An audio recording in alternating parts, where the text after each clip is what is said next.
As a lawyer, I do a lot of, human rights work, so I kind of have a soft spot in my heart for minorities, and I like to try and model good behavior. One of those behaviors is if you see something, say something.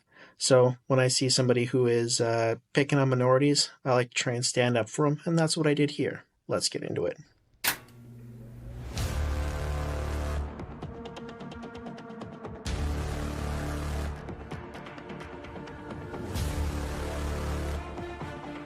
Mr. Anderson. Hi, my name is Mr. Anderson, and I am mean to people on the internet.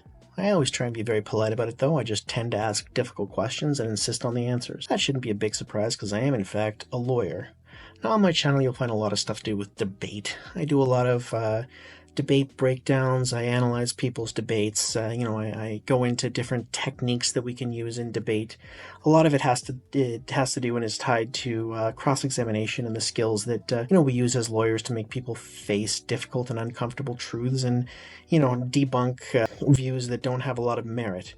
And one of those views is transphobia and people who are kind of trying to bully other people and who don't really have a lot of knowledge or substance behind their views, but still have very strong views and will certainly give them to you anyways, and kind of just make you feel bad about yourself despite not really knowing anything about it.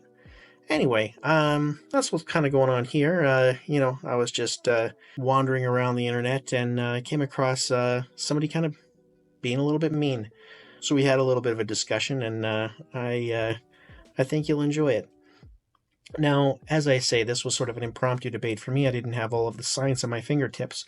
But one of the things that I did do later on to sort of make up for that is that I have contacted somebody who is a trans activist and does have the science behind them. And that is Ember from Better Than Ember and the Transpositions. Ember, why don't you introduce yourself? I am Ember, and I relentlessly dunk on transphobes, creationists, and other anti-science zealots on my channel, Better Than Ember. And join me for good news over on the Transpositions Weekly, Thursdays at 8 p.m. Eastern. She is going to pop in here periodically. I'll ask her some questions, and we'll actually get the science here interlaced within this video. So you guys are in for quite a treat. This is the first collaboration that I have the honor to have with Ember, and I know she's very excited to be working with me as well. Right, Ember? Vote Mr. Anderson this November for Digital DA. What? Wait, I'm not running for anything. We don't elect our DAs here. What? So confused. Anyway, I hope you guys enjoy it. So now I'm just gonna set the stage for you guys and tell you about what had happened before I came on the scene, and then we'll get into it in earnest. Here we go.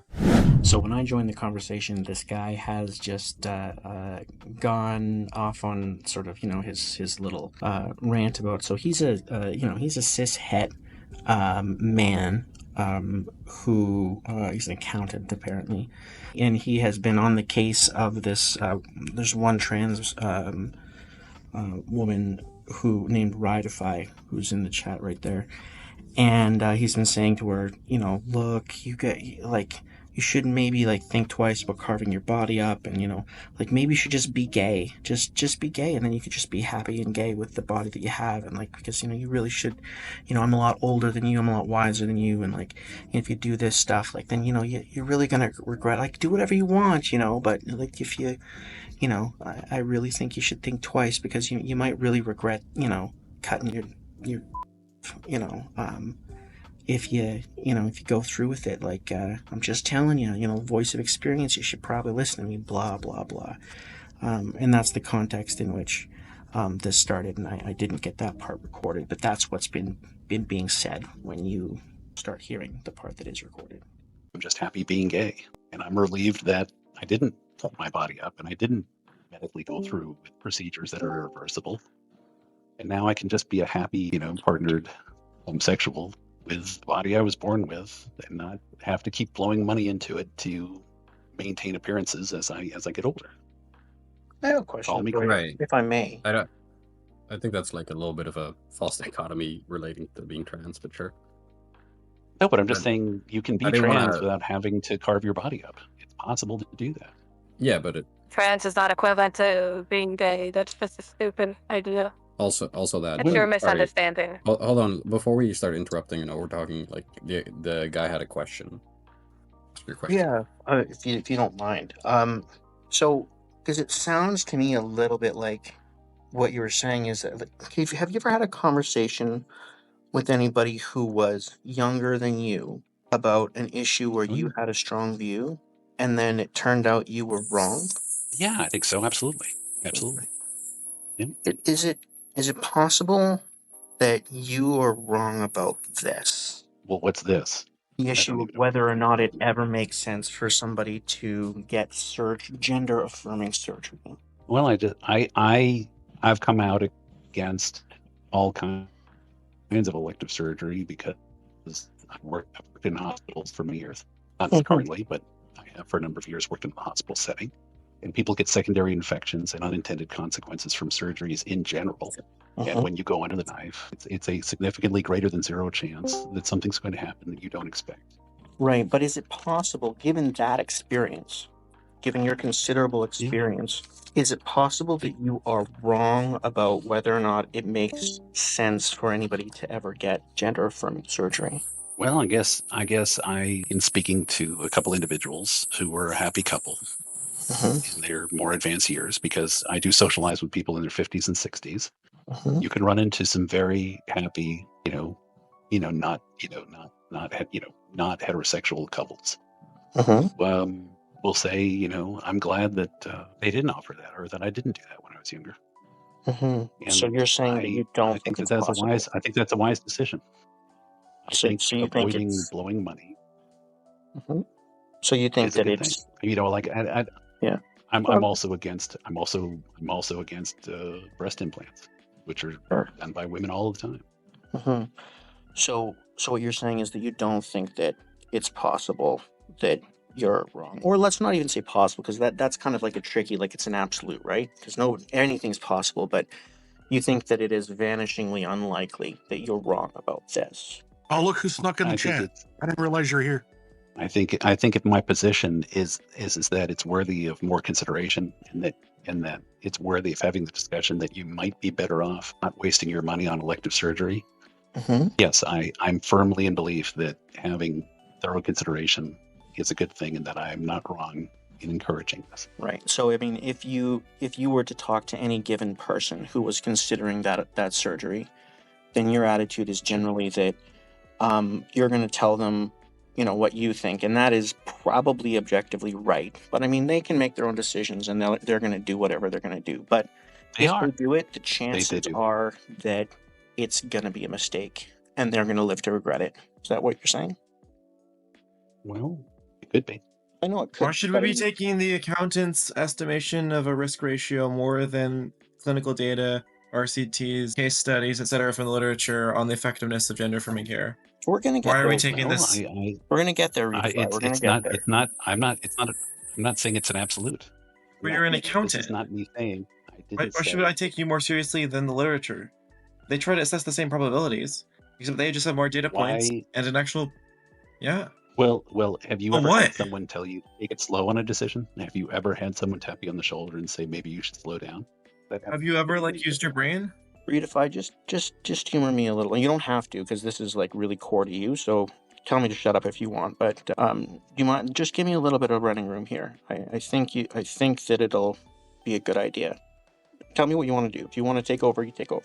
You can keep going. I was just pointing out that it's really frustrating when this accountant acts like he's a doctor when he's not. Yeah, I'm not a doctor. So yeah, but you're springing up the hospital and About personal incredulity is all I've heard from you today, Shrub. Well, I mean, I will camp out. Your personal experience does not trump actual studies. I'm sorry. So you've had the problem with studies. Sorry, go ahead. The problem with studies is that once you roll the dice and you put your money on the table, when you lose, the money gets taken away. What? And the problem with the personal bias is that it makes an ass out of you. You should really work on that. Well, I understand. I understand that I can go into a room full of people who might all firmly believe that if most of us were to change our gender and have gender affirming surgeries, that this would be a beautiful, wonderful day, and life would be better for the entire planet. And that's okay if you're in that position. Yeah. I'm Well, not saying that I'm not sure people that can't the have a different majority, opinion than me. like, I'm Wait, not hold sure. on, but like In fact, I'm pretty studies sure aren't that. just people having different opinions, right? They have different opinions for like very specific reasons. So I'm That's pretty And sure. I'm not the ultimate arbiter as to whether someone does something. But the amazing thing is, this is something that will absolutely blow your mind. 2 out of 3 decisions that people make, they don't even need to make a decision. No, that's great. It just life comes along. You think you have to make a decision, and the most amazing thing happens if you do absolutely nothing. It all works out anyway. Hmm. So And you would think, I have to make a decision on this, and I have to have a position on this, and I have to do this, and I have to, and I have to, and I have to. And the answer is no, you don't have to. right. So You can I pump the mean, brakes on something, wait a little while longer, and yeah, many times things resolve without you having to even act. And you'd be like, well, how the hell did that happen? right. It does. So I mean, your concern is really that people are making these decisions rashly, right?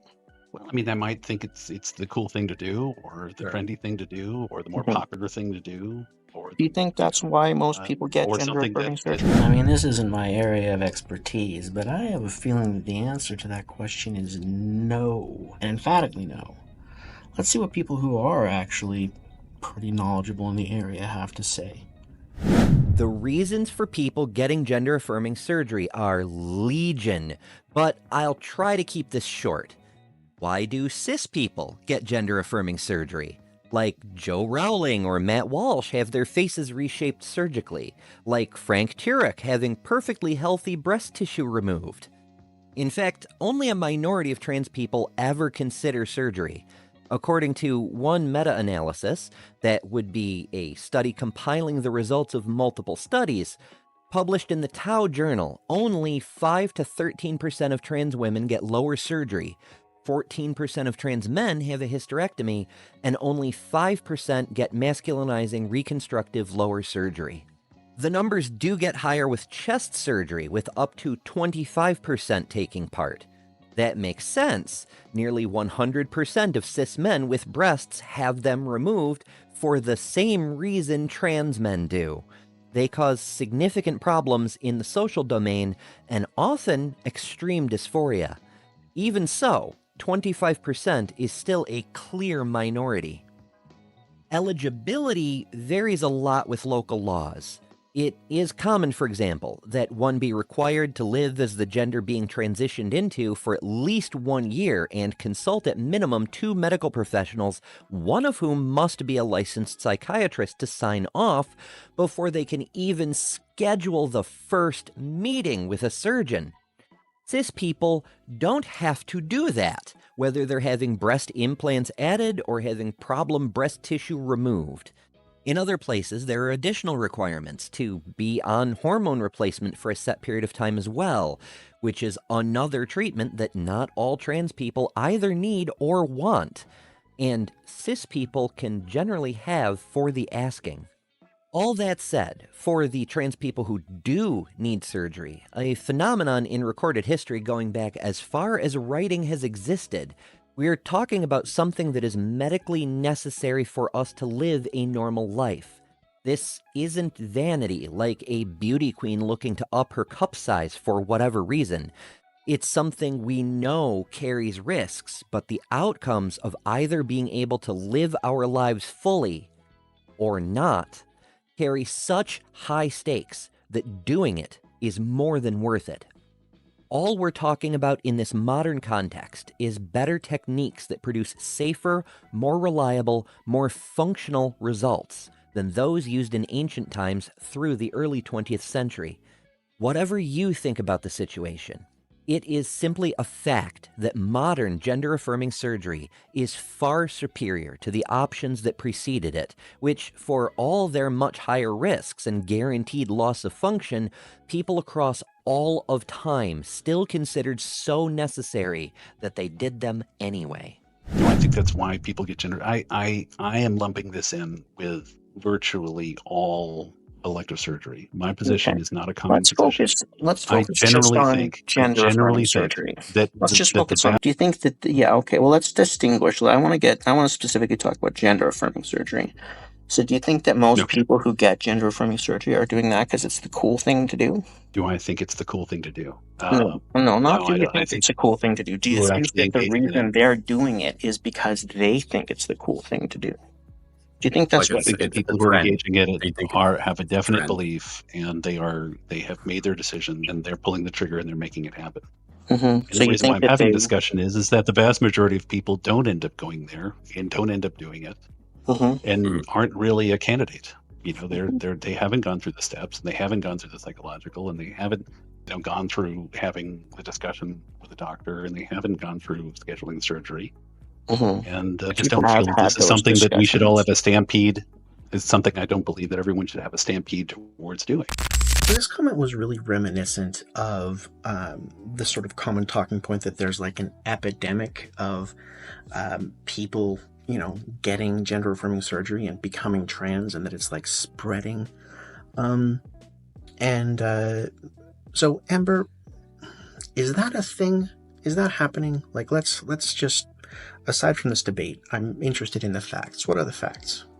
It's important to note that there aren't more trans people today than in the past, any more than there are more gay people now that people don't have to hide being gay as much, or more left-handed people now that they don't have to hide being left-handed. You can't catch being trans any more than you can catch being gay or catch being left-handed. The only thing spreading through the culture is awareness that we exist, and the mistaken assumption that a person becoming aware of us for the first time means that we're new here. Though for the last couple centuries, we've been more deeply closeted than our gay comrades, for obvious reasons, you can see evidence of us all through history, from Christine Jorgensen, who won Woman of the Year way back in 1953, all the way back to the trans priestesses of Inanna in the most ancient part of antiquity. On the Transpositions channel, I sometimes produce short videos highlighting trans people in history. We're harder to spot, but we're undeniably there. We've always been here. A person being ignorant of that isn't an us problem. Like, wouldn't it be great if half of America decides that we'll just start taking, what do we call it, hormone blockers or something else to change? We're not going to talk about hormone blockers. We're not going to talk about hormone replacement therapy. We're not going to talk about any of that stuff. We're just talking about the gender affirming surgery, right? We can talk about that other stuff later. I don't mind. But with respect to the gender affirming surgery, you'd agree with me that most of the people who get that gender affirming surgery aren't doing it because they think it's the cool thing to do and all their friends are doing it. Is that fair? No, when I was making that statement, I was talking about people's perception of folks having surgery. It's not. Right. I'm not talking about the individual who's going to go forward with having the surgery. I'm not making the position that everyone who has surgery is doing it purely because of social conformity. So what I was wondering was, so you'd agree with me, though, that the people who are getting gender-affirming surgery, whether they be, they're all adults, because they don't give gender-affirming surgery to kids under 18, but those people, they don't. But those people, they're, as far as you know, would it be fair to say you're not aware of any of them who are doing it because all their friends are doing it and it's the cool thing to do? Is that fair? Me personally, I haven't spoken with someone who's going through the gender affirming surgery process in terms of being, I've only talked to people who haven't had surgery. Okay. I've never actually spoken to someone who's actively getting the surgery.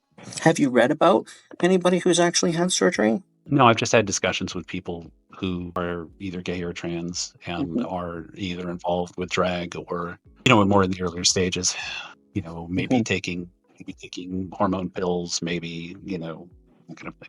Would it surprise you to learn that the medical establishment, when they, because of the serious nature of this kind of a surgery, that they're really interested in finding out whether or not people regret it?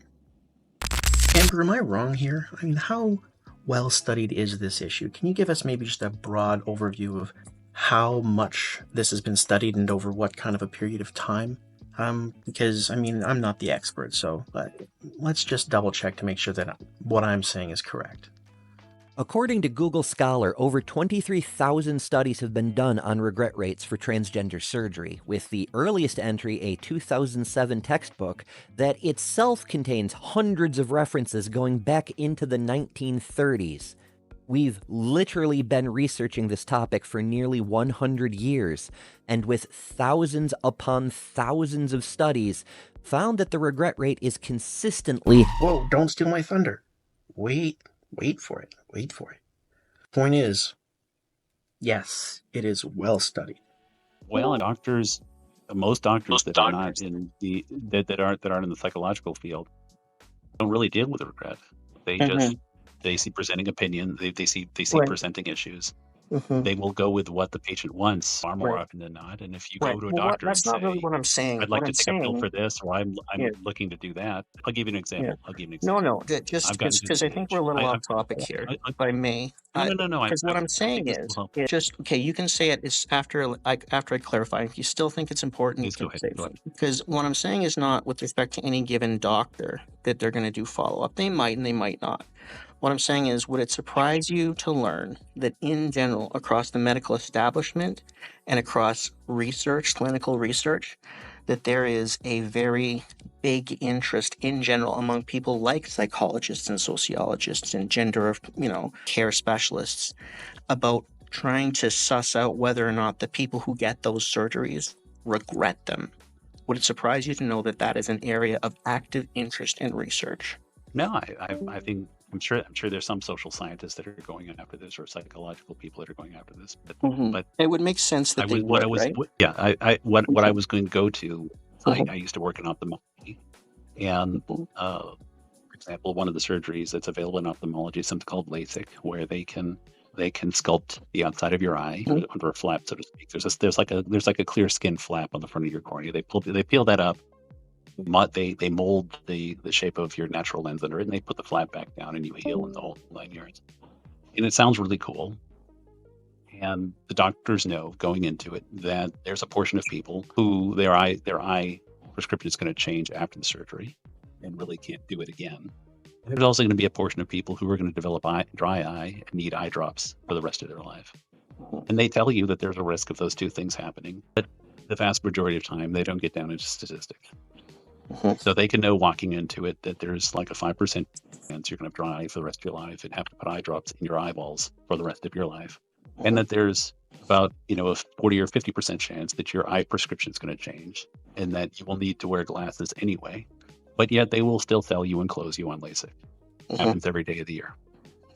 What's the regret rate on LASIK? No, but I'm just telling you, those issues are real. Doctors don't give a because they medically have to just make the disclosure, cover their ass, and then collect the check when you sign on and do it. But what's the regret rate on LASIK? They probably do that kind of stuff, right? If you have dry eye and have to put drops in your eyes two or three times a day, you are probably going to regret having LASIK. You're probably going to say, "Dear Lord, if I had just stopped myself, I would have not have done this."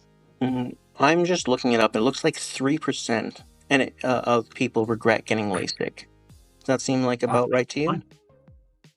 Yeah, but these studies are often non-conclusive because you're not asking everyone; they're just sample studies. But at the end of the day, I'm just telling you, there are outcomes of people getting dry eye. There is a high probability, and that's probably a reason why you might regret LASIK. There are eye prescriptions changing after the surgery. For whatever reason. A lot of people might just say, "Hey, I got 2 or 3 years out of it, so I'm happy." Shrub, check the side chat on this because we just put studies on this. Just let me do this. What do you think the regret rate is for gender affirming surgery? Less than 1%. And that includes all forms of regret, such as people who are satisfied with the surgery, but suffered an infection that had to be treated.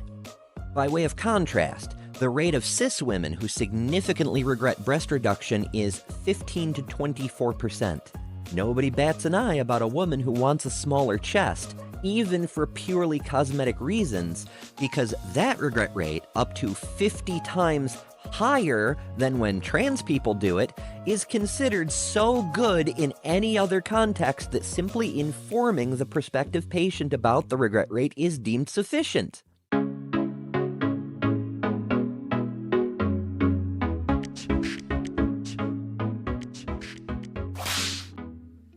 So the thing is, the problem with studies is they can't tell you what's going to happen for you.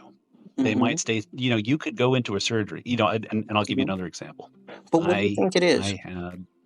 I had a doctor sit across from me and say, "We have an X-ray of your abdomen, and I believe that you have a cyst on your kidney." And I said, "I have a cyst on my kidney." He says, "Yeah, 99% of the time it's a cyst." And I said, "You know what? Totally hear what you're saying.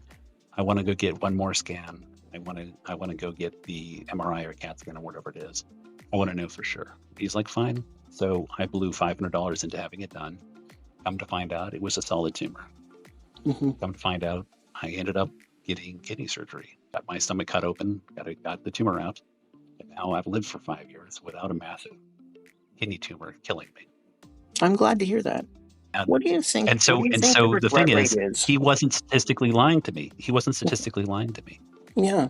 He could, if I were to sue him for malpractice, he would win because 99% of the time it's not a tumor. Fantastic. What do you think the regret rate is for gender affirming surgery? I don't know what the actual regret rate is. Yeah. If it was significantly lower than LASIK, for example, would you think that, would that mean anything to you? Well, I mean, you just told me that the rate was 3%, which is possible. Yeah. 3%. Yeah, so we'd be talking about like if it was significantly lower, it'd have to be like 1% or maybe even less than 1%. But if it was that low, then would you agree with me that probably those people are making that decision after having thought about it, being aware of the risks and the drawbacks, and going forward with it anyways because it's that important to them? Would that be a reasonable conclusion? Yes, it's reasonable. Okay, so I'm going to tell you a secret. I've already looked up the rate for gender affirming surgery, and it is around 1%, and depending on the study, because like I said, they've done a schwack of these, less than 1%. And it varies depending on which one, like whether it's breast implants or, bottom surgery or top surgery or whatever, varies. But generally speaking, it's around 1%, and in many cases, depending on the surgery, less than 1%, like down at the level where you have trouble measuring what it is to any degree of accuracy. All right, Ember, so we already know what's coming for this guy, but give us some details. Tell us a little bit more about regret rates. We've already seen that this is a very highly studied area of trans medicine, so we can't go over the entire body of the existing literature, or even a substantial fraction. However, meta-analyses, studies compiling the results of many studies, consistently find combined regret rates of less than 1%. You can break that down further, like in a study from 2021 that found out of a 27,325 patient sample, of the 0.3% who expressed regret, 37% did so for social reasons, 8% owing to medical complications, and so on, with only 36 patients, or about 0.1%, regretting their procedure itself and seeking a reversal. To put it plainly, the regret rate for gender-affirming surgery is, by far, the lowest regret rate in medicine. It's lower than LASIK. It's lower than knee surgery. It's lower than cardiac bypass, cancer treatment of all kinds, anything you can name that is indisputably medically necessary, and orders of magnitude lower than elective or cosmetic procedures. It is closer to zero than anything else humans are capable of doing, which is a strong indicator that it is so necessary, and the people who receive it experience a quality of life so dramatically improved that they are overlooking other drawbacks that statistically must be present, because by comparison, those factors don't even matter. Can you imagine anything that improves your life so vastly that what in any other circumstance might be a serious negative is, in this specific instance, entirely inconsequential? That's how important these procedures are, and the titanic difference they make in the lives of the people who need them. That's how careful people are. So, in terms of saying, well, I'm not sure that they know what they're doing, I think you'd agree with me that based on the evidence that we've talked about here today, the difficulty of getting that surgery and the regret rate, they do, right? Maybe. Well, what and I hate to even bring this up, and this isn't even me trying to do a counter argument, but do you have the statistics of people who end up committing suicide after the surgery? You know what? That's actually a very, and I'm not offended that you bring that up, because that's important too. And I have looked at those as well. And the statistics, I don't have them to hand, but I have looked them up. And what I can tell you from what I remember is that the statistics for suicidality, also are overwhelmingly positive.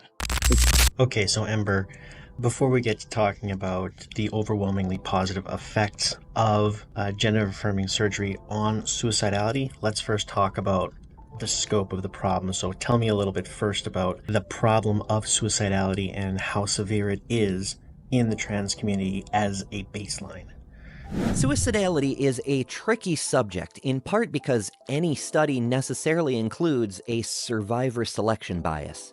That is to say, we can't gather data from those who have already followed through, and unless they leave a note, we may never know why they did what they did. So we're missing a huge chunk of data, which makes the statistics look considerably lower than they actually are. There is also a huge variation between countries because the acceptance of trans people varies wildly from nation to nation depending on the culture. One international study found that the attempt rate, not the rate of self-harm, not the rate of suicidal feelings, the attempt rate ranges from 32 to 50%. Up to half of us have made at least one attempt. I am one of them. The factors that contribute to this rate include gender-based victimization, discrimination, bullying, violence, being rejected by family, friends, and community, harassment by intimate partners, family members, or police, discrimination in healthcare, and more. For context, one survey of the general population in 2022 found an attempt rate of 0.6% among U.S. adults 18 and over. That's a shockingly high number of people who tried to end their own lives, translating to about 1.6 million people. But that means the rate among trans people is more than 50 times higher. Statistics for suicidality among people who've gone through gender-affirming surgery are markedly lower. Okay, so and with respect to other compared to people who it's compared to people who are not don't have the surgery. Look, it's very difficult because you have to understand that this is a group that has high suicidality because of the degree to which they're stigmatized in society. And maybe that's probably even a bridge too far, because we don't know for sure why there's high suicidality. There's certainly, some evidence to suggest that it's because people are horrible to them. Being gay, the suicidality risk for being gay has gone down a lot in recent years, given the greater acceptance, but we don't know for sure. Maybe these people are just more vulnerable, right? Or, based on what you just told me, maybe what I said before is a little bit too generous to the other side. But let's test that. What is the suicidality rate amongst other LGBT people? According to the CDC, non-heterosexual cis people reported a suicidality rate 3 times higher than their heterosexual counterparts. That's still very bad, make no mistake, but 3 times higher is a vast improvement over 50.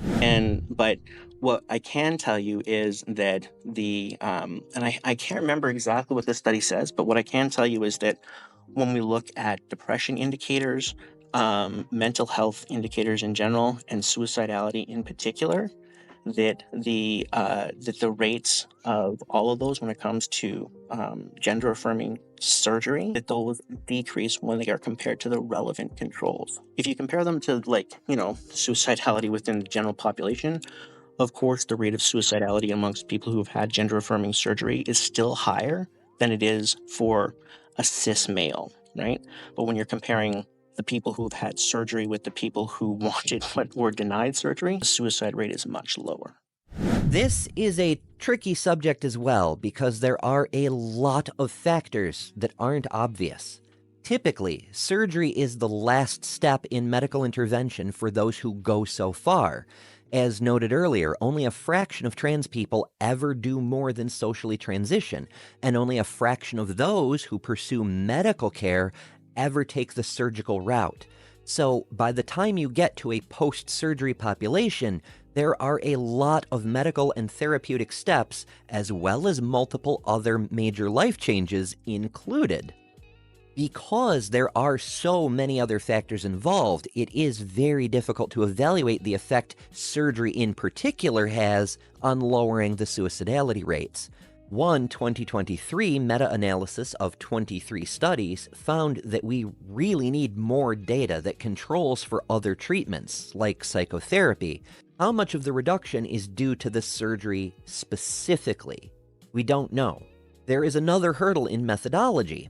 Most studies use wording along the lines of, quote, "Have you ever attempted suicide?" which erases the difference treatment has made by including those who are no longer suicidal in with those who have never received treatment and still have elevated risk factors. But what we can say is those who make it all the way through the entire process and actually receive surgery show a reduction in attempts of 5/6. That's still several times higher than the general population, and we shouldn't ignore that, but it is a huge improvement.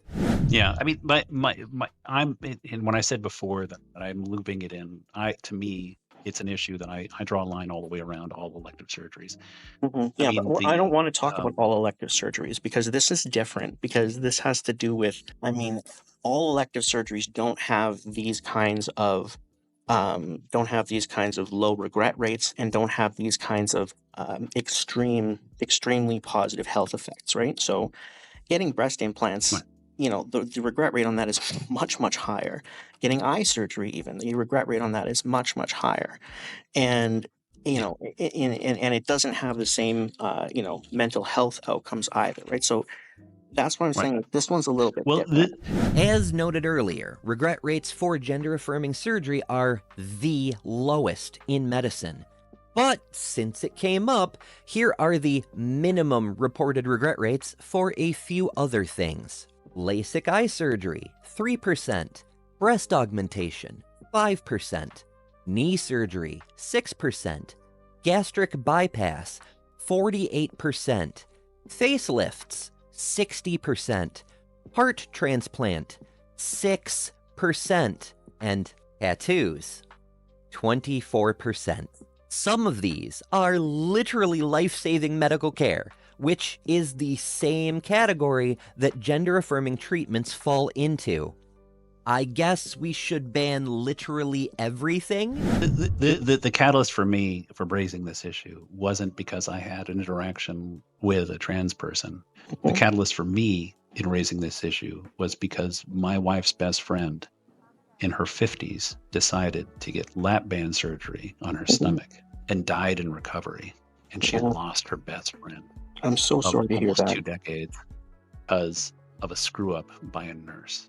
Yeah, I'm really sorry to hear that. And no, I mean, it was someone who we deeply cared for, who been overweight, quote unquote, or obese her entire adult life, who was very successful professionally, had a loving husband and 3 children, that some of them had made it into teenage years. And out of an unfortunate, vacillation on her self-perception, decided to, I've got money coming out of my ears. Let's go ahead and spend 20 or 30 grand and go have lap band surgery because I'll get to be a skinnier, quote unquote, happier me. And now she's dead. I'm really sorry to hear that. At this point, Redefy is going to enter the conversation, and Redefy is the woman that Shrub has been bullying, or depending on how you want to put it. I would say he's bullying this young lady, and She's not perfect either. I mean, the problem with trans people is the same problem that you have with any group of people, which is that they're people. Let's just remember that she's been kind of the victim in all of this, and cut her a little bit of slack in terms of her interactions. But that's what follows. I had to comfort my wife in the room.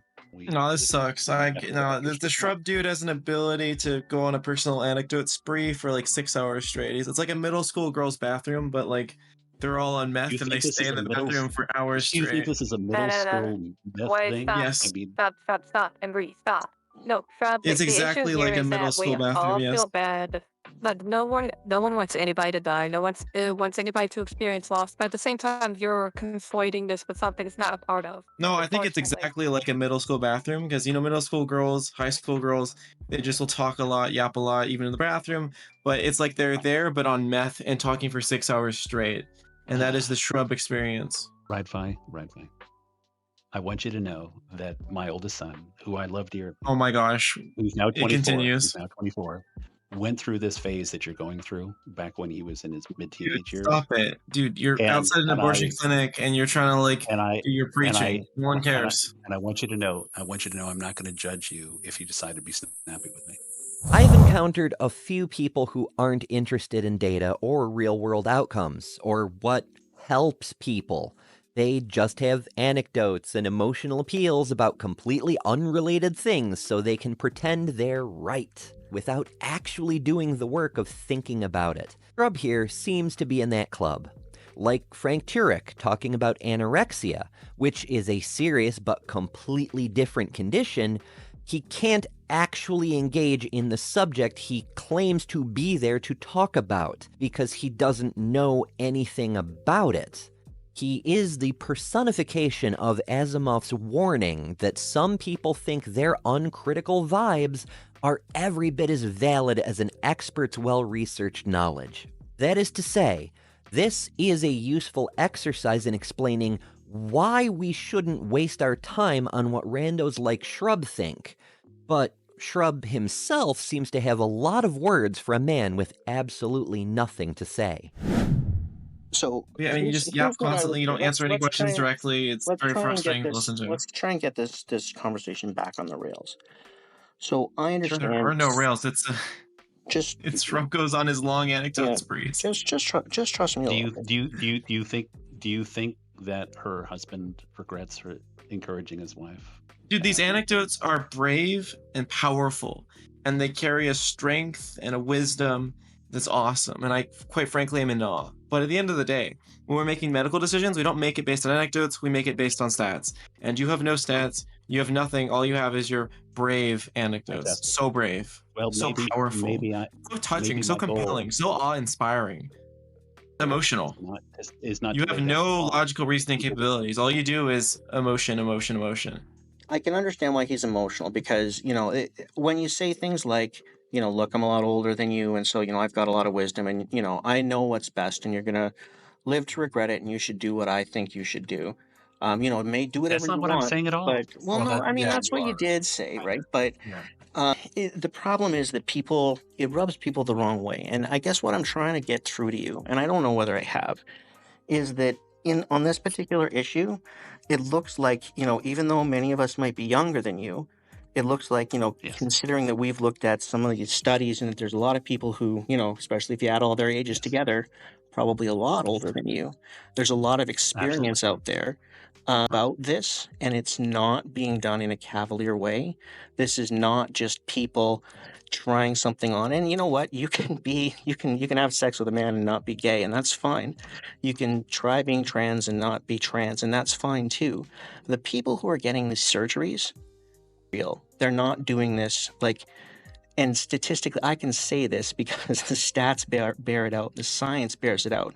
From a scientific perspective, in general, to a degree of scientific certainty, they're not doing this because it's a fad or because it's cool. In fact, it's not cool. In fact, people pay quite high prices for doing this. But it is something which has such a massive effect on their health that the scientists and the doctors who've got more experience than you about this have made that the standard of care.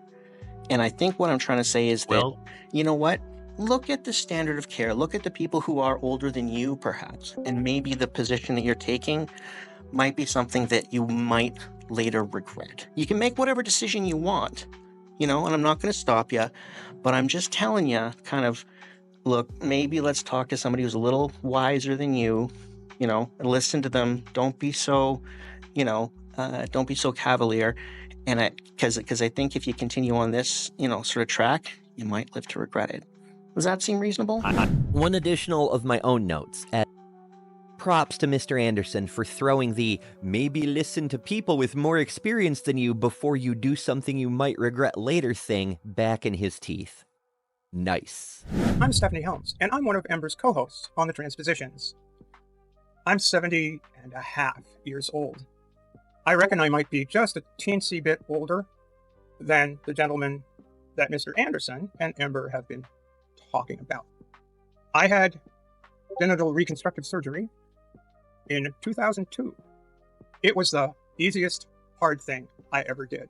The fellow who Mr. Anderson was speaking to just wants to make medical decisions for other people, it seems. His incredible arrogance is what made my blood boil the first time I listened to your interaction. So, whoever you are that's intent on telling the youngsters to get off your lawn, you can get off mine and leave my good trans children alone.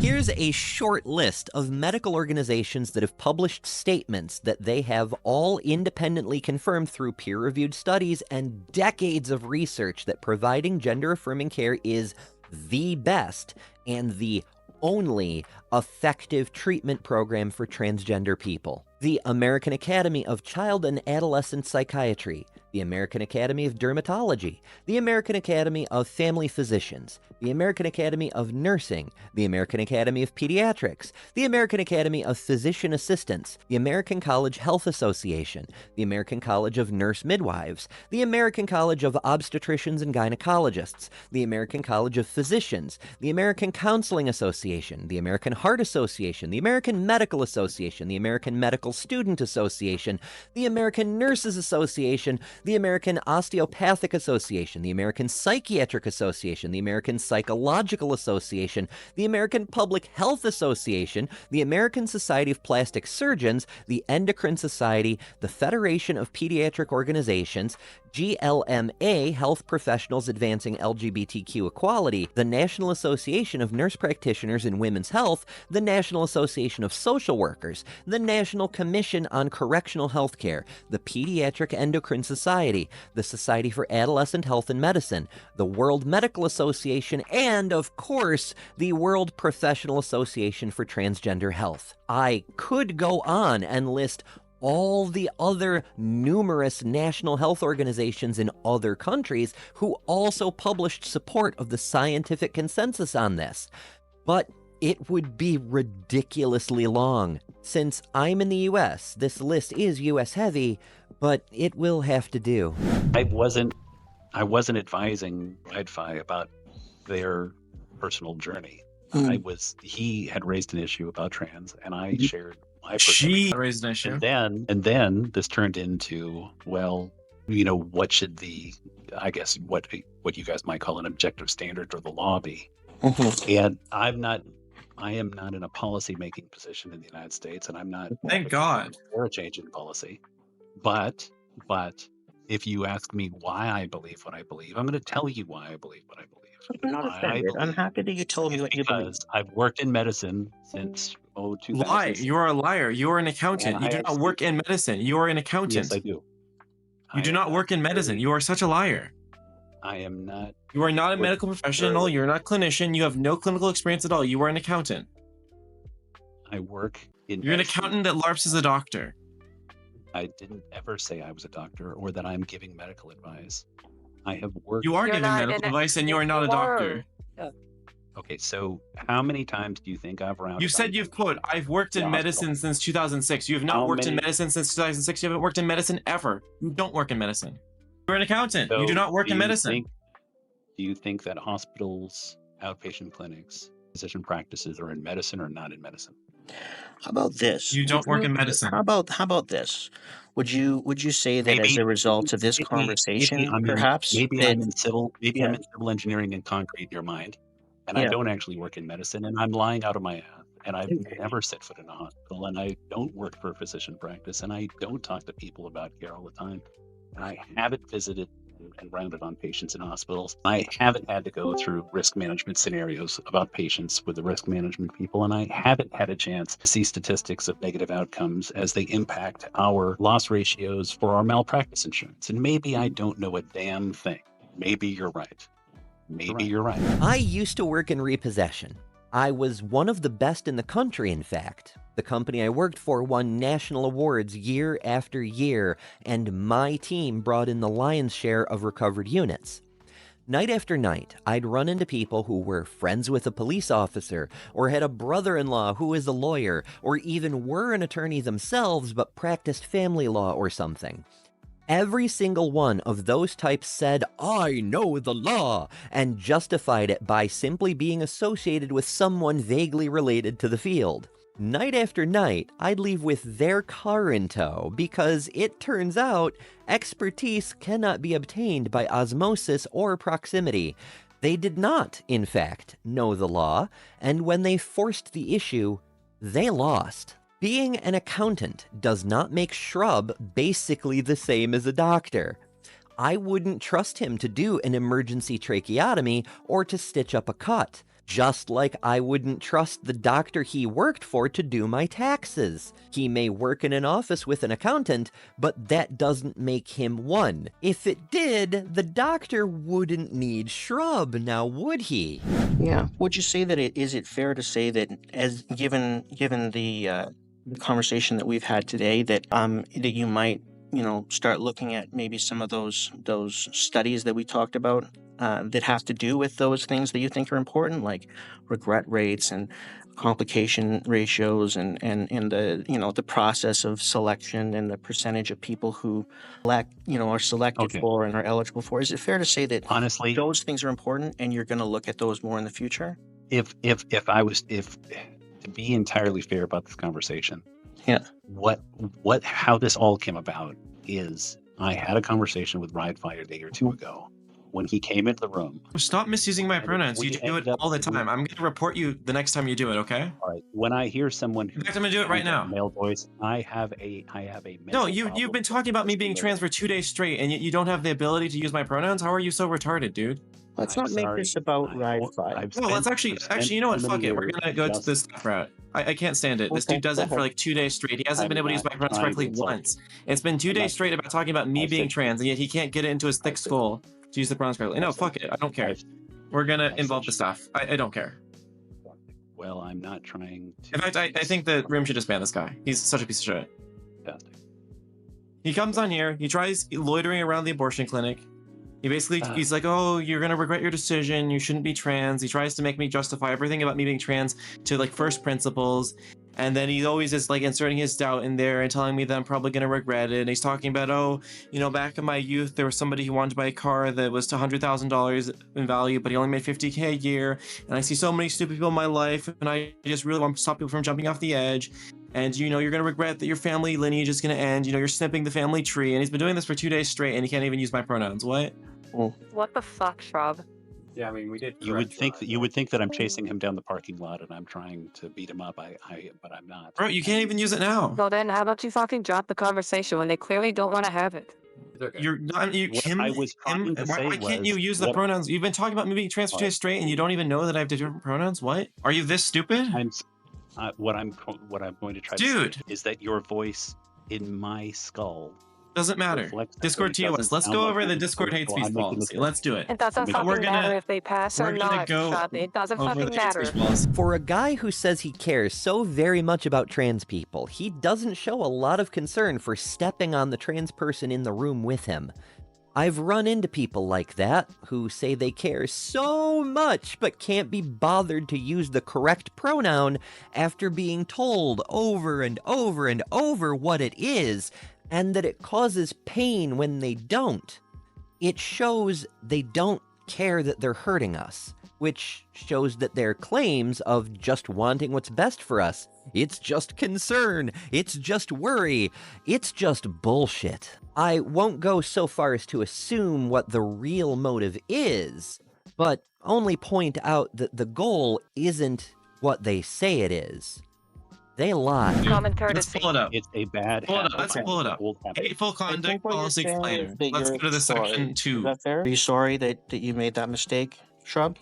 I'm sorry I made the mistake. I wasn't trying to antagonize or say they can't be trans. I'm not. Yeah. It's tough sometimes. I misgender people too. And you know, look, apologizing is a really in a conversation about me being trans, he can't keep it in his head. Yeah, I like know this is if he doesn't have. Let me put it this way: if he doesn't have the cognitive faculties for this, he just shouldn't be on Discord. That's it. Yeah. What a terrible. And to be clear, the policy doesn't talk about you having the intention to do it. It talks about you doing it repeatedly, and the idea that he hasn't done it 100 times knowingly is silly. This is hateful conduct. This is hate speech. Right, I am not trying to invalidate, and I don't care over and over and over again. Here's the deal: if you can't use my pronouns correctly, just don't talk about me ever. No, here's the deal: if you can't use my pronouns correctly, just don't even mention me at all. Don't even speak about me. Well, I should just stick to saying your name as opposed to something else because. But don't even talk about me. Don't even involve my concept of me in anything you say. Should just not even refer to me at all. Simply don't. If you don't have the cognitive faculties to do so correctly, don't even refer to me ever. I think that's probably a good place to leave it. I do encourage you to, you know, study up on this stuff before, you know, getting into another one of these conversations, because I mean, I think the facts are important. You know, I'm sure that you'll do your best to be respectful in the future. And, you know, I think maybe we should just leave it at that. What do you think, guys? Okay. We actually were having a better conversation about abortion, and then it just meandered into this. And I'm sorry if I've upset anyone. Well, I appreciate that. Not the goal of me is to terrorize or upset people. That's not the goal. Good. All right. All right. We'll drop it at that, I think. If you really do care about trans people, start with listening to us. Not all of us know every study off the top of our heads. It's not our job to educate every person who can't be bothered to Google this subject that has nothing to do with them, yet they care so deeply about. Respect us as people, and respect us when we don't want to talk about every little detail of our medical history or genitals, just like you would with any other human being. Shrub isn't the worst kind of person sticking his nose in where he has no business, but he does represent a very common type. So, being aware of how to handle him, how to stand up to people like him without causing unintended harm, that's a good step to being a better ally. That's a good rule in general. When you see somebody harassing a trans person about pretend medical science or philosophy or any other crock of shit, maybe gently, or not so gently, let them know that acting like that isn't welcome in your presence. I agree, Ember. That's what I've tried to do here. And you know what? I hope that I did a good job. Anybody who wants to criticize the approach that I took and whether or not I'm, you know, being a good ally and trying to and effectively standing up for the people that I value, you know, please let me know in the comments, because we can all do better and we should all try. Thanks once again to Amber for being on the show, and I'll see you guys next time.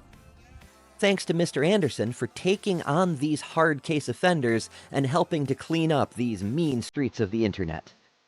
Oh, and just one more thing. Subscribe.